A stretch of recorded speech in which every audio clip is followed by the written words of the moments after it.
On arrival in Betua, the Kimberley delegation, made up of foreign, national and local experts, held a meeting with the actors in the mining sector in the east, namely C&K Mining Company, artisanal miners, collectors, buying agents and the staff of the Regional Delegation of Industry, Mines and Technological Development.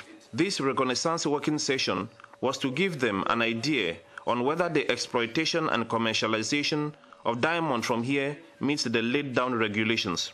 We've come to visit Cameroon because Cameroon is a new member of the Kimberley process. Cameroon has completed the application process, and at the level of the participation committee, Cameroon has been accepted to join the KP, and soon and very soon Cameroon is going to receive the notification, so Cameroon is going to be a member. This is why we've come here to assess on the ground, right? What are the capabilities of Cameroon to implement the Kimberley process requirements? It emerged that the Cameroon and Korean Mining Company has so much to do to reinforce safety and security on its site. The buying agents also need to be more organized for better and more transparent functioning.